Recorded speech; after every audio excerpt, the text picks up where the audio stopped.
Students, human resource management में आज हमारा कौन सा टॉपिक है, that is the contract labour laws. That इसके में रेगुलेशन अबॉलिशन एक्ट देखना है 1970 का।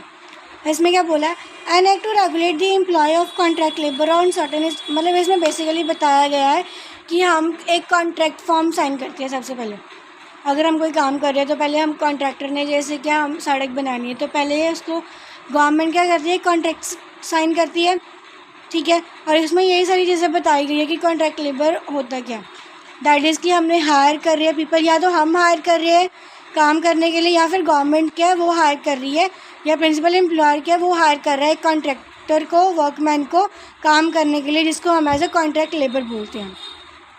सेक्शन 1 में क्या बोला है कि अगर पिछले 20 दिनों, अगर हमने पिछले 12 महीनों के बीच में अगर हमने एक वर्कमैन को या को एम्प्लॉय किया है तो उसको हम एज ए कॉन्ट्रैक्ट लेबर के अंदर लेंगे। या फिर हमने किसी एम्प्लॉय को हायर किया है पिछले 12 महीनों के बीच में 20 या 20 से ज़्यादा, तो हम उनको भी कॉन्ट्रैक्ट लेबर लॉ में हायर करेंगे। दैट इज़ कि उनके बीच में क्या होगा, एक कॉन्ट्रैक्ट लेबर क्या है, एक कॉन्ट्रैक्ट क्या है वो साइन आउट होगा, ठीक है। उसके बाद क्या किस पे एप्लीकेबल नहीं होता, ये इंटरमीडिएट नेचर वाले लोगों के ऊपर, या फिर जो 120 दिन से ज़्यादा परफॉर्म नहीं कर रहे उनके ऊपर ये कॉन्ट्रैक्ट साइन नहीं होगा। सीजनल नेचर में जो आ रहे हैं या फिर इस्टेब्लिशमेंट सिचुएटेड, ये लोगों पर क्या कॉन्ट्रैक्ट लेबर का जो लॉ है, जो रूल है वो क्या होगा, एप्लीकेबल नहीं होगा। कॉन्ट्रैक्टर में क्या बोला कि इसका रिलेशन क्या है इस्टेब्लिशमेंट के साथ, मतलब कि उसने इस्टेब्लिशमेंट करना है, उसने इस्टेब्लिश करना है, सड़क बनानी है, कोई घर बनाना है या कुछ भी उसने बनाना है, तो उसका सबसे पहले उसको क्या करना पड़ता है, पहले कॉन्ट्रैक्ट साइन करना पड़ता है। वो चीज़ें बताइए कितनी ये वाली गुड्स प्रोवाइड किए जाएंगी, ऐसे इस्टेब्लिश करेगा, ऐसे नंबर ऑफ़ वर्कर्स चाहिए, ऐसे काम करेगा, ये इतना पेमेंट मिलेगा, ये सारी चीज़ें आएंगी। वर्कमैन में क्या बोला कि इसने वर्क के साथ काम करना है, जैसे स्किल्ड पीपल है, सेमी स्किल्ड, अनस्किल्ड, मैनुअल है, हम कैसे लोग यूज़ कर रहे हैं, कैसे लोग को हमने हायर किया, किसको रिवॉर्ड देना है, ये सारा भी एक साइन किया जाएगा वर्कमैन के सेक्शन 2 में, ठीक है। उसके बाद क्या देखा जाएगा कि who is employed mainly in managerial और administrative capacity, who is being employed in supervisory capacity, और उसकी वेजेस क्या है 500 से ज़्यादा एक्सीड कर रही है ये नहीं, या फिर वो एक आउट वर्कर है, बाहर से काम करवा रहे हैं, हम किसी बंदे को लेके आ रहे हैं, ये सारी चीज़ें आ जाएंगी, ठीक है। प्रिंसिपल एम्प्लॉयर क्या होता है कॉन्ट्रैक्ट लेबर में, HOD ऑफिस हो जाएगा, ऑनर हो जाएगा, ऑनर या एजेंट ऑफ ऑनर हो जाएगा, या फिर कोई पर्सन रिस्पॉन्सिबल फॉर सुपरविजन के लिए आएगा। अब हमारे पास क्या दो बोर्ड आती हैं, एडवाइजरी बोर्ड और स्टेट बोर्ड। एडवाइजरी बोर्ड में हम क्या लेंगे, सबसे पहले आएगा सेंट्रल बोर्ड। सेंट्रल बोर्ड में क्या होगा कि एक सेंट्रल बोर्ड का चेयरमैन होगा, सेंट्रल गवर्नमेंट का चेयरमैन होगा, उसका चीफ लेबर कमिश्नर होगा, और उसमें पीपल जो है वो 11 से 18 के बीच में होना चाहिए। स्टेट एडवाइजरी में क्या होता है कि जब हम उसका कॉन्ट्रैक्ट लेबर देख रहे हैं तो स्टेट का वो होना चाहिए, चेयरमैन है, उसका लेबर कमिश्नर होना चाहिए, और मेंबर्स का इसमें 9 से 11 के बीच में होना चाहिए। उसके बाद क्या आता है, registration of establishment employing contract labour, appointment of registering officer. हमारे पास क्या एक रजिस्ट्रार ऑफिसर होता है, ठीक है, जिसमें क्या करना है, जिसकी अपनी लिमिट्स होती है कि उसने यही लिमिट्स तक यही उसने क्या चीज़ें प्रोवाइड करनी है, फैसिलिटीज़ प्रोवाइड करनी है लोगों को जिन्होंने कॉन्ट्रैक्ट साइन किया, ठीक है। उसकी अपनी लिमिट्स होती है रजिस्टरिंग ऑफिसर की, कि वो ये इस एक्ट के अंदर इतना ही काम कर सकता है, ठीक है, जिसको हम रजिस्ट्रार ऑफिसर बोलते हैं, ठीक है। सर्टेन इस्टेब्लिशमेंट्स होती हैं, ठीक है। पर्सनल प्रिंसिपल एम्प्लॉयर क्या करता है, with in specified time of appropriate government, एक प्रॉपरली उसने गवर्नमेंट के ऊपर होता है, ठीक है।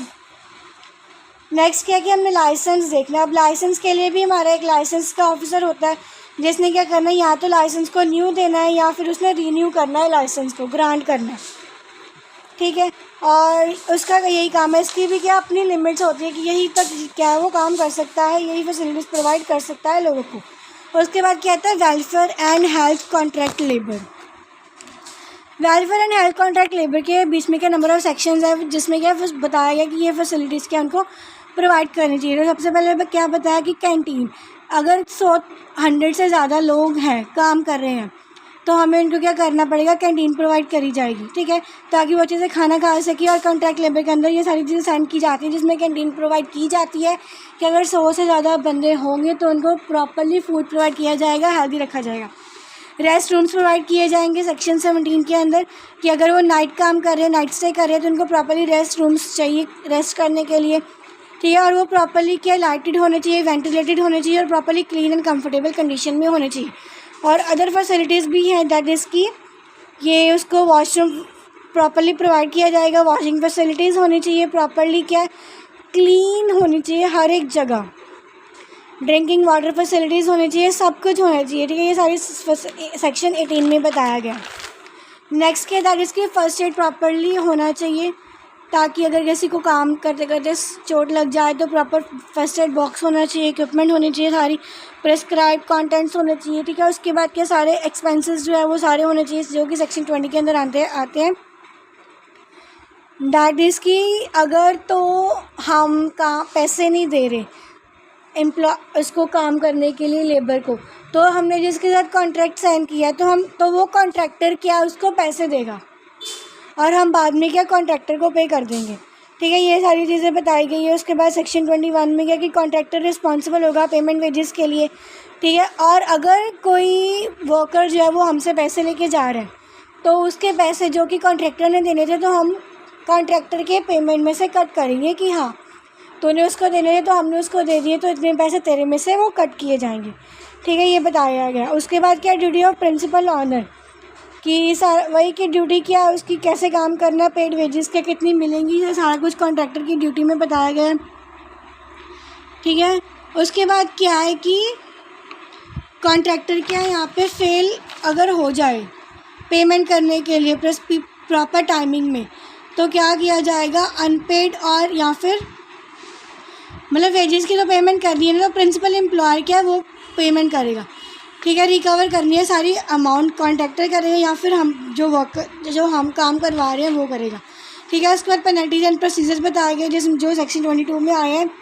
इसमें क्या बताया गया कि वो जो भी ऑब्स्ट्रक्ट करे ना इंस्ट्रक्टर को उसको डिस्चार्ज कर दिया जाएगा ड्यूटी से, ठीक है। जो भी अपनी डिमांड लेके आ रहा है उसको क्या जाएगा proper pursuance of this act के अंदर लेके आया जाएगा, प्रॉपर्ली उसको सुना जाएगा, देखा जाएगा और अगर वो गलत काम करे तो उसको प्रॉपर्ली पनिशेबल किया जाएगा, इम्प्रिजनमेंट दी जाएगी या फिर 3 और 5 मंथ्स के बीच की, ठीक है। या फिर उसको 500 पे करना पड़ेगा या फिर उसको दोनों ही पनिशमेंट मिल सकती है।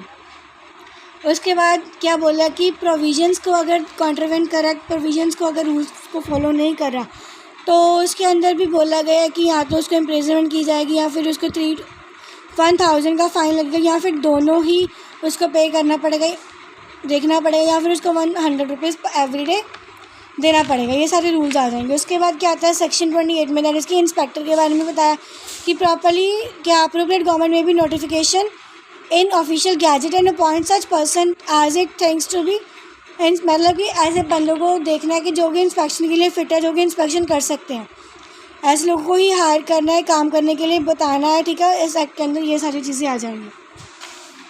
और नेक्स्ट है कि रजिस्टर्स एंड अदर रिकॉर्ड्स क्या हमने उसको भी मेंटेन करना है कि कौन कितने देर के लिए काम कर रहा है, उसका नेचर क्या है, वर्क का कैसे उसने परफॉर्म किया, ये सारी चीज़ें कॉन्ट्रैक्ट लेबर लॉ में आएंगी।